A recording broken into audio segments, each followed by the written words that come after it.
नमस्कार। जीव विज्ञान है कोशिका चैप्टर और ये 8 क्लास है ना। 8 क्लास वाले ना आप लोग देखिएगा।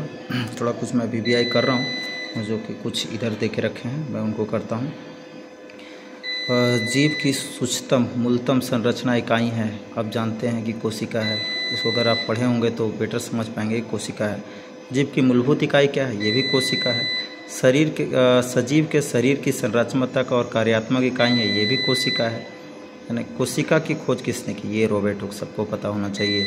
सबसे छोटा एक कोशिकीय जीव कौन सा है? देखिए माइक्रोकॉन्ड्रिया है, ये बहुत इंपॉर्टेंट है, इसको याद रख करिएगा। माइक्रोकॉन्ड्रिया ये क्वेश्चन कई बार पूछ चुका है। और इसका नीचे और इम्पोर्टेंट है, मानव शरीर की सबसे लंबी कोशिका कौन सी है? देखिए तंत्रिका कोशिका है। केंद्रक को किस आरंभिक द्वारा अभिरंजित किया जाता है? यह है सेफलिनी। ठीक है।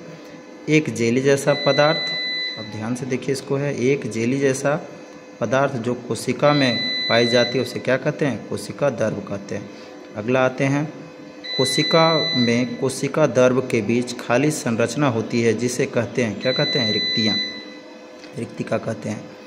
जंतु कोशिका, अगला देखिएगा, जंतु कोशिका में क्या अनुपस्थित होता है? तो कोशिका भित्ति। कोशिका भित्ति किस में होता है? पेड़ पौधे में होता है। क्लोरोप्लास्ट किस में पाया जाता है? ये हरी पत्तियों में पाया जाता है। ठीक है, हरी पत्ती, या अगर ऑप्शन में अभी आपको पेड़ भी दिखे तो आप मार सकते हैं, क्योंकि ऑप्शन पे डिपेंड करता है। ये युग्मनज में पाए जाने वाले केंद्रक की संख्या होती है, तो एक युग्मनज में एक ही केंद्रक होता है।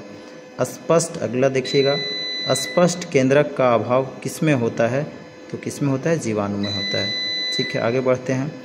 जन्म लेने वाले शिशु के लिंग निर्धारण के लिए किस जिम्मेदार कोशिका की संरचना को कहते हैं? क्या कहते हैं? गुणसूत्र कहते हैं। और आखिरी है, सजीव में अनुवांशिक गुणों का वाहक कौन करता है? ये बहुत इंपॉर्टेंट है। सजीव में अनुवांशिक गुणों का वाहक है तो कौन है? जीन है। ठीक है, thank you for watching this video.